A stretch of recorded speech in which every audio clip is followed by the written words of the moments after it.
Hey everyone, and welcome back. Today, I've got an interesting topic to delve into: the presidential immunity case involving former President Trump. Federal defense attorney Ronald Chapman breaks it all down for us with some insightful thoughts. According to attorney Ronald Chapman, President Trump is likely going to get some form of immunity. This seems pretty clear based on the oral arguments and recent decisions like Pfizer versus United States, the most recent obstruction case. This entire term, the Supreme Court has been scaling back prosecutorial power, and Jack Smith's indictment of Trump stretches statutes a bit too far for this court's liking. The key question will be the official acts that need to be decided on remand after Monday's decision. Now I'm curious, do you think this ruling will help Trump's ongoing federal cases? Absolutely. I certainly think it'll help the January 6th case, Attorney Ronald said. The interesting question, though, is how this will affect the case with Fani Willis in Georgia. There are strong federalism arguments suggesting that if a federal official has immunity, state governments should also respect that and not prosecute. Otherwise, state officials could usurp federal laws, indicting individuals to prevent them from taking federal office, which is not something we can tolerate. When the case was argued in April, a majority of justices appeared poised to grant Trump at least a partial victory, agreeing that presidents cannot be prosecuted for official acts. However, they didn't seem aligned with the absolute immunity argument Trump's team pushed. What could this mean if Trump doesn't get absolute immunity? The absolute immunity argument gets pretty silly when you consider some of the court's examples. We don't want presidents completely immune from the law.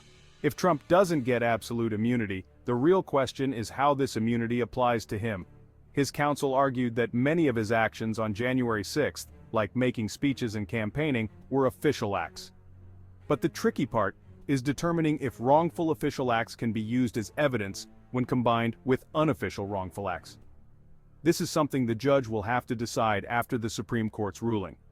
How would a ruling either way impact future presidents in our country? This is a significant point, said Attorney Ronald. During the debates, Trump was asked if he would retaliate against his political opponents. If we don't grant immunity for official acts, we risk creating a society filled with lawfare, where each president attacks the prior one or their political opponents. This isn't something we want.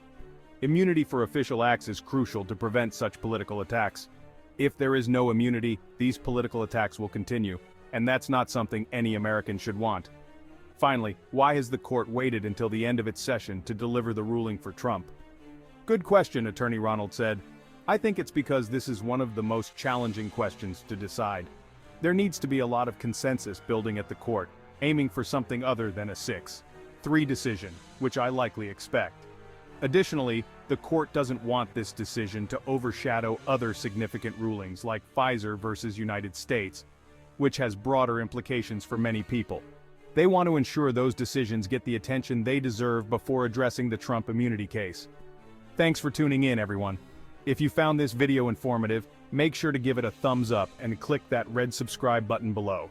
Until next time, stay informed and stay engaged.